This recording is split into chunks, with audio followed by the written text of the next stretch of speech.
il y a des moments clés dans ma vie et un des moments clés forcément c'est dans l'enfance ou à la maternelle. Je suis face à une boîte de feutre qu'on me donne pour la première fois et où je me sens intelligent.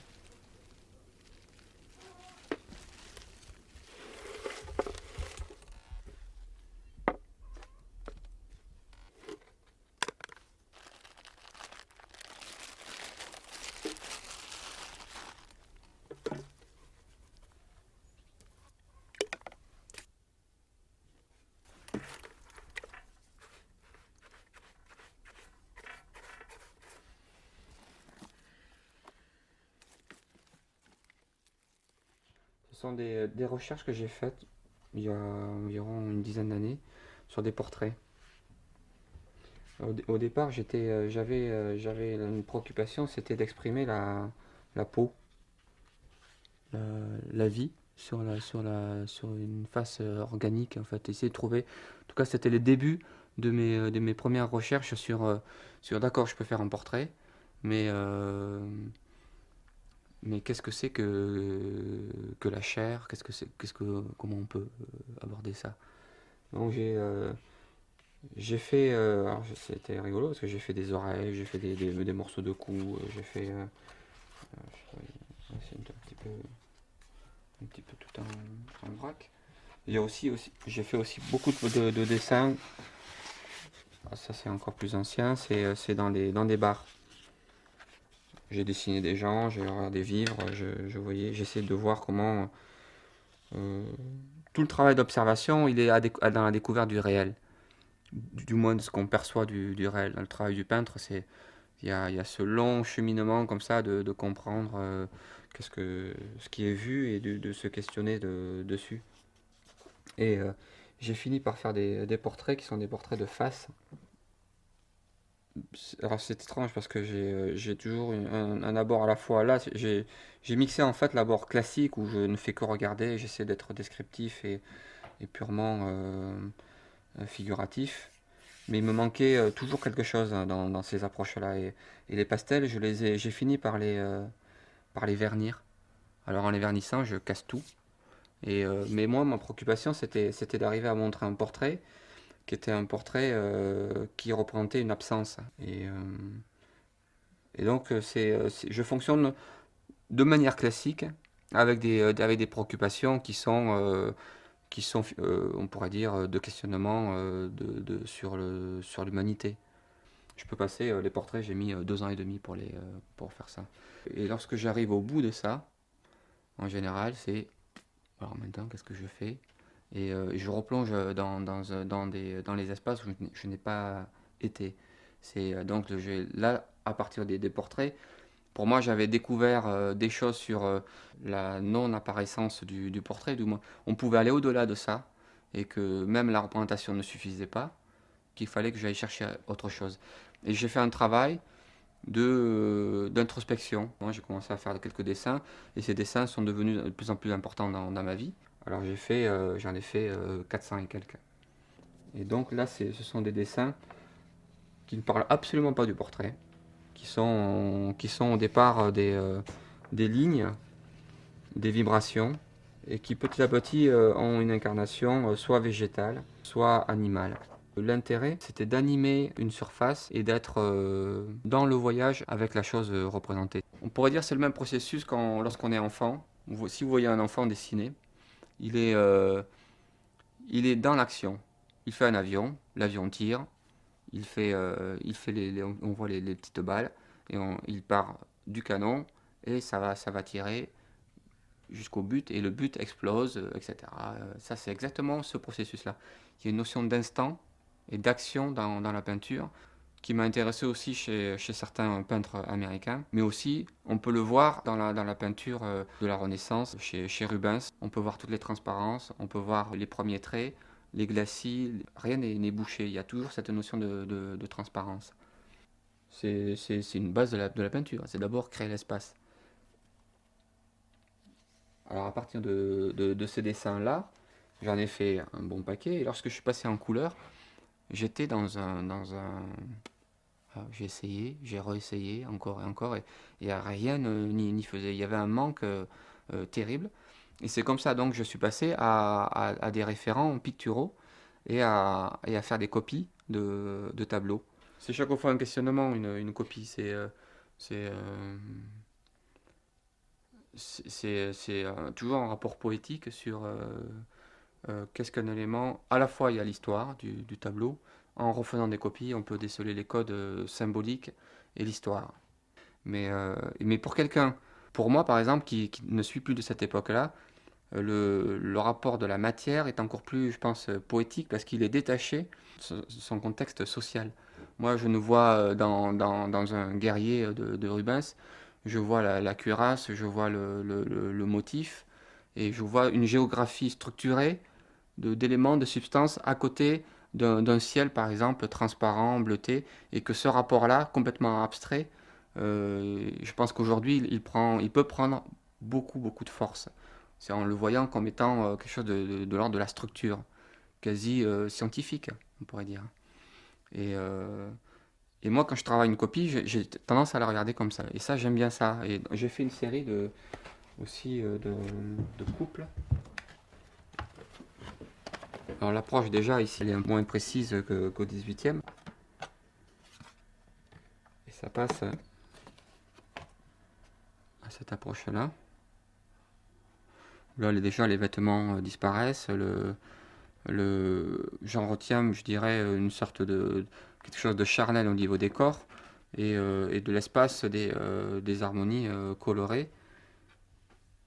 Et après, ça devient encore un peu plus électrique. Je dirais. On passe à ça. Et les éléments se mélangent. Il y a peu de surface plane. C'est comme si l'ensemble devait correspondre encore plus que ce qui était fait au 18e. Si on regarde la peinture du 18e, il y a un lien fort quand même dans les éléments. Si on fait une copie d'un bateau, on est obligé de suivre dans les harmonies colorées d'un drapé avec des harmonies rouges, on va passer à un bras. Et c'est un lien qui se fait dans la couleur, mais pas dans la structure. Le bras reste bras, le drapé reste drapé.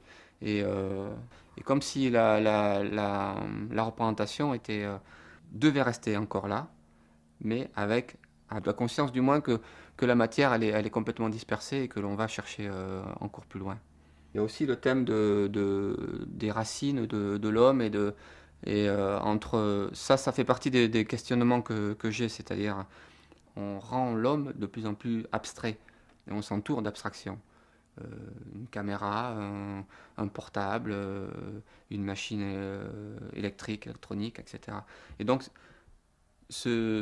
moi j'ai des fois j'ai un besoin de revenir à comprendre ce que c'est que le corps et l'origine du charnel, de le désociabiliser pour, je dirais, le sociabiliser correctement. Ça me permet de le replacer, de me dire, tiens, un corps, c'est d'abord ça.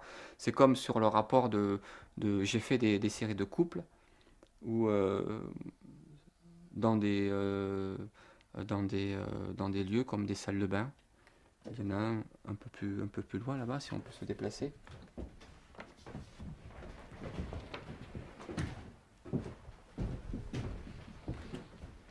La question, c'est bien sûr encore euh, le mélange des corps dans l'espace, mais aussi ne plus aborder l'image comme publicitaire. On est dans un rapport souvent où l'image, elle n'est que l'action. Et en fait, la peinture, elle permet d'ouvrir ça et le sens de ça.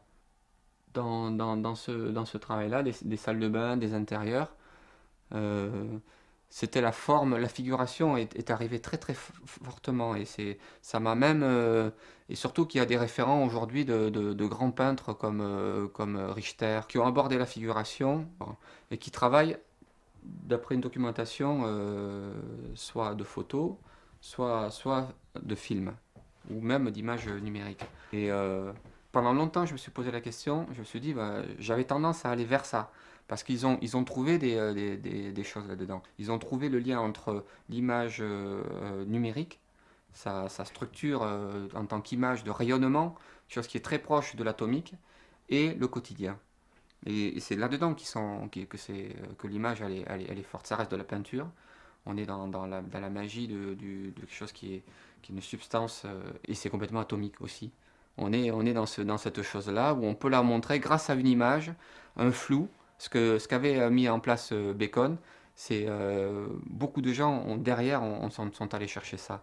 À partir de lui, le flou, l'image déformée, avec un référent figuratif, a pu être accepté.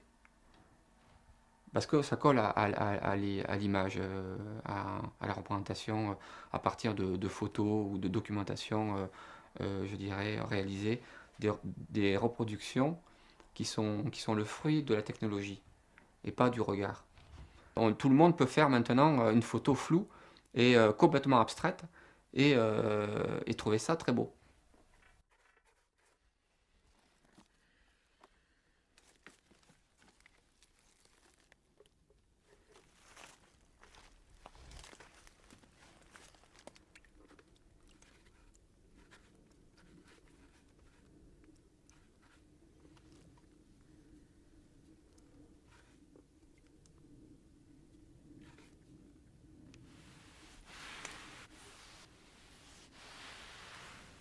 Moi, j'ai des fois beaucoup d'envie de ce côté-là, de l'installation, de me dire, tiens, il y a d'autres chemins aussi qui disent, qui permettent de dire beaucoup de choses aussi sur notre environnement, sur notre monde. Mais il y a aussi l'attachement à la peinture et c'est un chemin long et très lent, on avance très lentement en peinture. Et surtout lorsqu'on veut quelque chose. J'ai pas la capacité de la fulgurance, j'ai aucune capacité de ce côté-là. Donc je travaille d'après ce que je sais et ça reste toujours borné au qu'est-ce que je vois, qu'est-ce que je ressens. Et ce mélange-là, des deux choses, vues et ressenties, c'est une bagarre incroyable pour dépasser le visuel.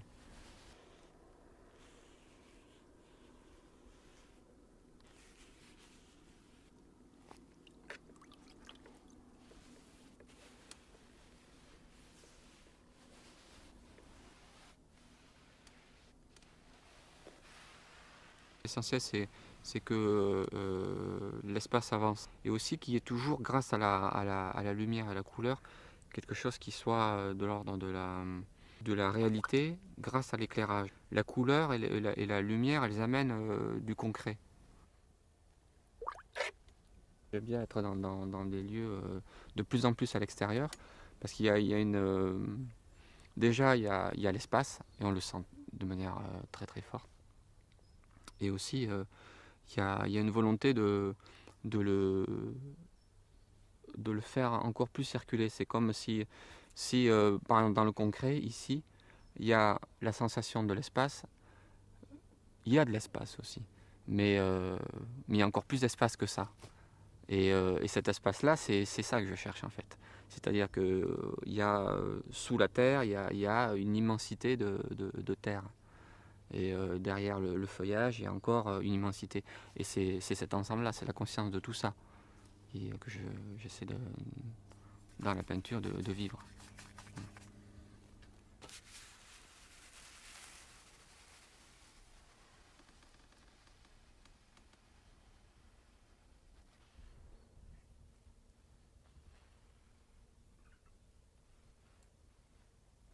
Je suis assez attentif aux choses structurées, déstructurées, aux espaces qui parlent beaucoup et à ceux qui ne disent quasiment rien. Et c'est ce cumul d'éléments qui est important.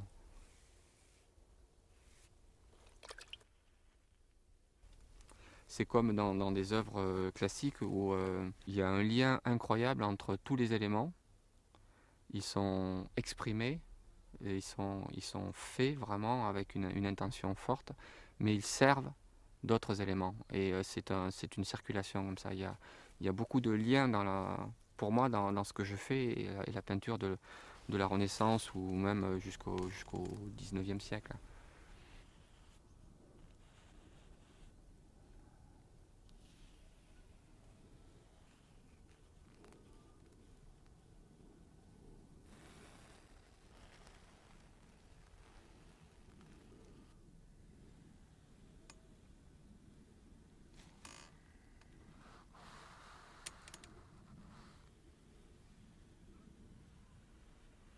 J'ai fait une série sur des corps dans des espaces, je dirais, non-espace, c'est-à-dire des cosmos. Il y a un rapport poétique, iconographique, c'est-à-dire un personnage, et dans ma manière de faire, il y a de l'inconscient, il y a du spontané, et aussi il y a du symbole.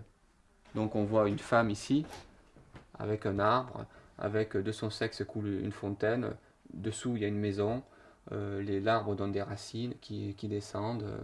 C'est trop dit pour moi. C'était un tableau où je le vois, et je me dis tout est dit, et rien n'est, et ça manque de, il faut redonner du compact, de recompacter tout ça et arriver à lui, à le dire autrement. Parce qu'il s'agit quand même d'aborder la représentation humaine, le tout, le social, le corps, et ne pas lâcher tous ces éléments-là et arriver à les représenter.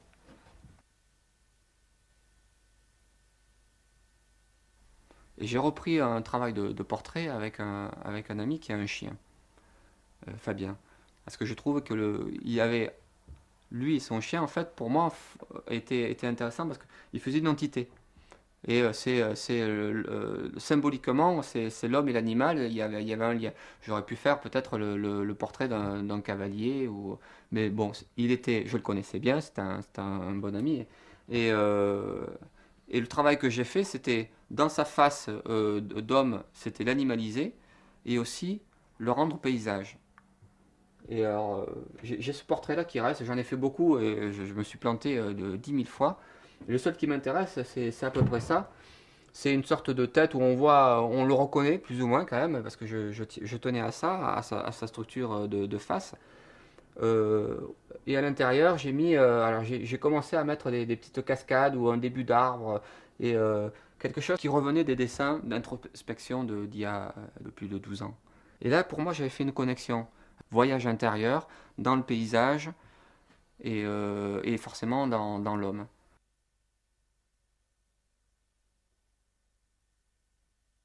Sur le travail du paysage, il est lié forcément maintenant au corps et je travaille les deux ensemble maintenant. Mais pendant longtemps, le paysage, je l'ai travaillé tout seul.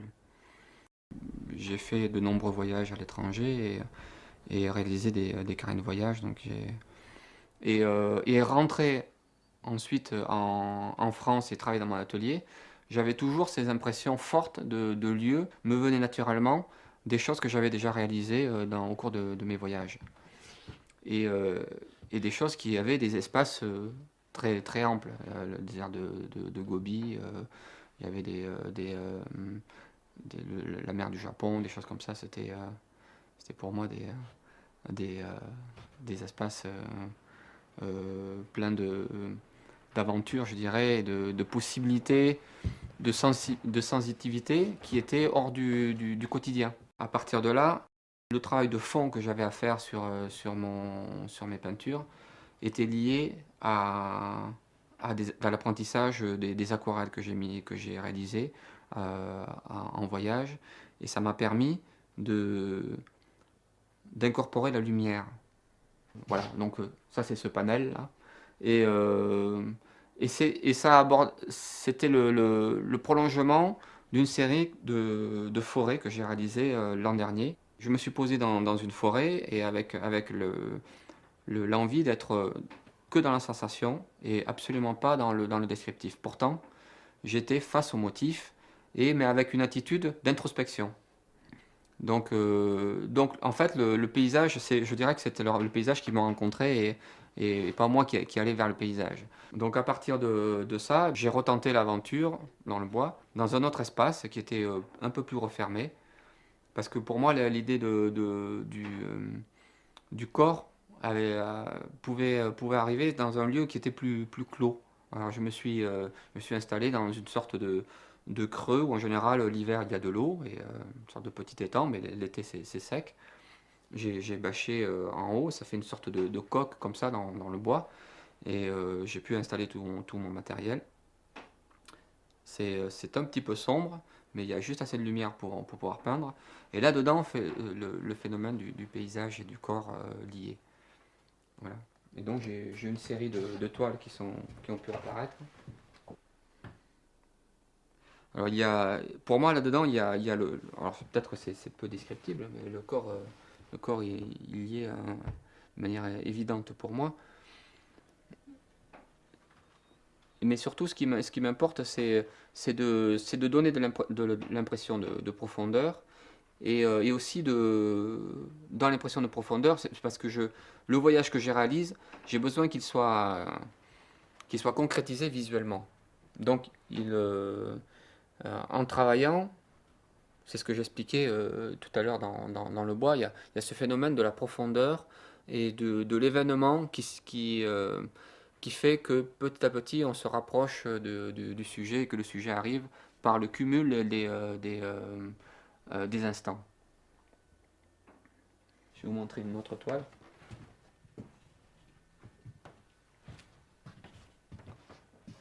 On pourrait dire que espace organique et puis ça pourrait s'arrêter là. On pourrait très bien faire que les mots n'aillent pas plus sur la toile. Moi, quand je vois ça, je vois encore tout le voyage que j'ai dedans et la liberté que j'ai eue à le faire, ce voyage-là. Et je pense que euh, ça va être encore des choses à dire. Par exemple, quand je pense au portrait, quand je vois cette toile, je me dis, mais il y a encore des choses à dire au niveau du portrait. Et comment je vais l'aborder? Et ce sont des questions que j'ai besoin de résoudre et je vais encore aborder dans les prochaines peintures.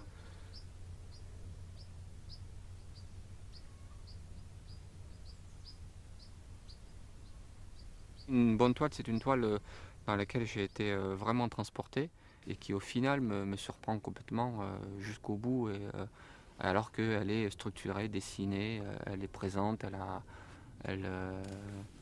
on sent qu'il y a une présence forte et sans que je puisse dire je vais aller d'abord là, et non, ça m'amène là. Et à la fin, je me dis tiens, ça, là, voilà, le voyage est fini. Et là, c'est le moment où, en général, je m'arrête. C'est un moment un peu particulier parce que c'est le premier, je dirais, le premier voyage. C'est une sorte de montée, c'est comme un shoot, hein. C'est assez fort en sensation. Et après, j'ai besoin de prendre du temps pour voir à quel moment je vais pouvoir le reprendre. Mais il me faut de l'énergie, de la concentration pour le faire. Sinon, je casse tout ce qu'il y a derrière. Et le but, c'est de garder, d'accumuler, en fait. Même en travaillant, je travaille beaucoup euh, par transparence pour cumuler des espaces. Et dans une coulée, en fait, je vois, il y a plusieurs choses qui peuvent se passer. Il y a soit ça peut être une impression d'eau, de coulée d'eau, et aussi ça peut structurer des matières. Et du coup, je passe d'un espace à un autre, d'une sensation de quelque chose qui pourrait être très solide à du liquide. Après, quand je regarde l'ensemble, c'est le cumul de tout ça. Donc j'ai besoin de me dire, tiens, c'est quoi cet espace et c'est quoi le résultat de tout ce voyage-là. Trouver à quel endroit je vais pouvoir rajouter ou faire continuer l'histoire.